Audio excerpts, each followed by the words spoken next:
O que fazer quando um consultante chega até você na terapia e ele começa a relatar que ele tem alguns distúrbios do sono, que ele não dorme bem, que ele percebe que tem coisas que se manifestam ao redor dele e que ele não consegue conversar isso com qualquer pessoa e que talvez, né, ele visualize, sinta ou perceba alguma presença espiritual, que ele sente que ele tem uma sensibilidade maior e que ele simplesmente morre de medo. E aí, o que fazer com a pessoa que tem esse tipo de sensação, que tem esse tipo de sensibilidade? Como que você, terapeuta, pode ajudar essas pessoas, pode ajudar os seus consultantes, orientar elas e ao mesmo tempo deixar elas tranquilas para entender que são processos normais e naturais para algumas pessoas, que mediunidade é uma coisa que todo mundo tem, só que para algumas pessoas isso é muito aflorado, é muito mais latente, para outras menos, e que a mediunidade ela tem um propósito. E eu já vou te falar qual é o propósito de você ter ou não mediunidade aflorada, o que envolve essa visão mais espiritualista, como você pode ajudar, então, essas pessoas que têm essa sensibilidade dentro do consultório. Então, a sacada de hoje justamente é para você saber como lidar com isso enquanto terapeuta, ok? E eu lembro, assim, que quando eu iniciei na terapia holística, quando eu comecei a fazer os cursos, né, eu comecei pela radiestesia e uso do pêndulo, depois eu fui fazer os cursos de Reiki. Eu não tinha mediunidade, eu não conseguia perceber nada além do físico, eu tinha sensações, mas muito sutis, e eu não conseguia, assim, dizer, descrever ou falar que eu era uma pessoa mediúnica, que eu tinha mediunidade. Não tinha mesmo. E eu queria desenvolver, porque eu, depois de adulta, eu não tinha mais medo. Eu lembro que na infância, depois de muito tempo estudando a espiritualidade, entendendo esses conceitos, eu fui perceber que eu tinha, sim, mediunidade quando eu era criança. Eu tinha clareaudiência, eu ouvia. E aí hoje eu lembro, assim, de alguns momentos na minha infância, eu deitar pra dormir e ouvir coisas, ouvir pessoas conversando, ouvir passos de pessoas caminhando dentro de casa.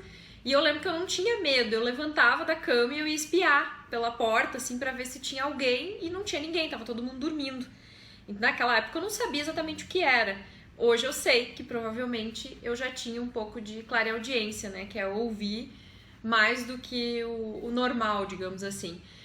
E aí, com o tempo, eu fui perdendo isso. E eu lembro que até hoje, às vezes eu dou risada, que eu deito na cama e eu tenho o costume de botar a coberta para tapar o meu ouvido. Então, para eu não escutar mais, porque essas conversas que eu ouvia me atrapalhavam na hora do sono, eu pegava e tapava o meu ouvido com a coberta para tentar não ouvir mais. E rezava, era isso que eu fazia, era isso que eu tinha a intuição de fazer. A minha mãe sempre foi uma pessoa muito aberta, assim, ela sempre conversou muito conosco sobre essas questões mais espiritualistas. Ela sempre gostou, ela sempre estudou, ela sempre foi muito curiosa. Então essa era uma vantagem, assim, acho que por isso que eu não tinha medo, porque nunca ninguém me colocou medo com relação a isso. Muito pelo contrário, né? A minha família sempre foi assim, com pessoas que tinham esses dons, essas vontades, esses desejos de conhecer mais o lado espiritual da vida. Então eu cresci sempre tendo contato com muitos livros, estudando, lendo. Com 15 anos eu já tinha lido o Evangelho segundo o Espiritismo, eu já tinha lido Portais da Prática Budista, eu já tinha lido vários livros nessa área, porque eu me interessava e eu queria descobrir, eu queria entender. E eu gostava muito, sempre fui muito de ler, desde adolescente, desde criança. Então isso esteve sempre muito inserido dentro de mim. Então, quando as pessoas chegavam no consultório, na grande maioria das vezes, elas não falavam que elas tinham mediunidade ou que elas tinham algo aflorado. Isso ia acontecendo no decorrer da consulta. Eu ia perguntando algumas coisas importantes sobre a vida dela E durante o bate-papo da consulta, às vezes a pessoa falava que ela tinha sensibilidade extra, que ela enxergava o que ninguém enxergava, que ela sentia o que ninguém sentia. E aí elas tinham medo. Em geral, as pessoas geralmente têm pavor disso. Elas morrem de medo e elas não querem mexer nesse assunto. Só que muitas vezes, quando a pessoa tem mediunidade aflorada e ela não entende o propósito disso, não é desenvolver a mediunidade, tá? Porque o que essas pessoas não querem é desenvolver a mediunidade, porque elas já têm isso desenvolvido. Então cuide, porque se você for falar pra ela que ela precisa desenvolver a mediunidade, ela vai sair correndo, porque ela não quer isso. Ela não aguenta mais isso, na verdade. O que ela precisa é equilibrar as coisas. Então ela precisa conhecer o propósito, o porquê. O que ela tem realmente que faz com que essa mediunidade que ela tem desenvolvida aflore. Tudo tem um propósito. Nada acontece por coincidência em nossas vidas. E quando a gente começa a estudar a terapia holística, provavelmente você que está me assistindo já tem um pouquinho de conhecimento nessa área, precisa entender essa questão da energia, dos campos de energia, como funciona esse processo, como entender o que é o espírito, para poder ajudar as pessoas, para poder indicar literaturas que ajudem essas pessoas a compreender por que elas têm esse dom. Porque cada pessoa tem um dom, e tem pessoas que vêm com a mediunidade aflorada porque elas precisam, de certa forma, ajudar o mundo com essa mediunidade, ajudar outras pessoas, ajudar o mundo, fazer algo. E é por isso que esse dom vem à tona. Não é porque é um ser especial, de outro mundo, completamente especial, que tem mediunidade, tá? Desculpa se eu tô sendo bem franca em falar isso, mas o que eu aprendi lendo várias literaturas, porque eu não sigo apenas uma cultura, uma religião ou um conceito. Eu estudo tudo, porque eu gosto de ser universalista. E buscando essa visão mais universal da vida, do entendimento do que é o mundo espiritual, o que se entende quando a gente começa a interpretar várias visões diferentes é que a pessoa que tem mediunidade, como eu disse, ela tem um propósito para desenvolver nessa vida e ela precisa compreender qual é o propósito dela. Entende? E você, como terapeuta, vai ajudar essa pessoa a desenvolver, a entender qual é o propósito, qual é a missão dela. Que independe de ela ir para uma casa espírita ou não. Às vezes ela não precisa ir para uma casa espírita para desenvolver o propósito dela, a missão dela. Ela só precisa compreender qual é a missão que ela tem. E você pode ajudar a despertar isso nela nos atendimentos, para ela entender o que está acontecendo verdadeiramente. E quando ela tem esse entendimento, ela se sente mais leve. E aí a mediunidade passa a não ser mais um peso para ela.